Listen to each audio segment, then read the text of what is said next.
How to hide unavailable variants in Shopify. Hey everyone, welcome back to my YouTube channel. In this video, I'll show you exactly how to do so for most of the free themes that are available.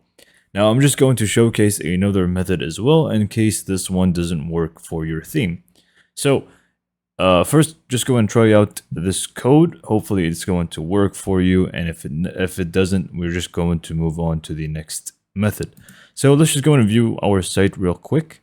And I'm just going to scroll down, go to a product with some variants, and I have this brushed metal material that is sold out, and as you can see, it is going to be visible for us. So in order to remove it, we simply just want to go to our theme, click on the three dots next to edit theme. First, duplicate it, just duplicate this entire theme, just in case things go wrong with the code. It's a simple copy and paste, but just in case you do some mistake, just duplicate it so you don't really ruin everything, and you can just click on edit code once you do that.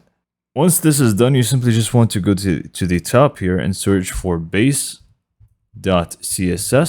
or if you don't really find this one, you can just go for theme.css, and it's going to be exactly the same steps. So once you open it up, you are going to basically just scroll down to the bottom. So it's going to open up like this. You simply just want to scroll down to the bottom and start a new line like so, and you simply just want to go down to the description, copy the code, and just paste it in here, and click on save from the top right corner. Once it's saved, we can just simply go back to our site, view our store, and if we just go back to the same product with the different variants, we see that brushed metal is no longer there. Now this is going to, as I said, it's going to work for most free themes that are available on Shopify. But if it does not, then we will need to add a third-party application. Otherwise, you may need to actually look specifically for a code for your theme.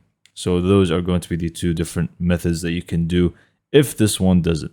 So like I said, either look up a specific code that is going to work for your theme specifically, or you can just go to the apps section, click on add apps, go to Shopify App Store, and you simply want to search for camouflage hide sold variants. Maybe you can even find a different option, but this is the one that I found that actually does this job pretty well. It's not really a completely free app that you can use. As you can see, the pricing plans here, they're kind of heavy, but it is what it is. This is the other option that I can think of. So option 1 is follow through the video first, try the code that I gave you. Option 2, if it doesn't work out, try to find a code that is specific to your theme. Option 3, resort to a third-party application. And this is pretty much it for this video. Hopefully you found it to be informative and helpful. And for more information, subscribe to my YouTube channel, and thank you for watching.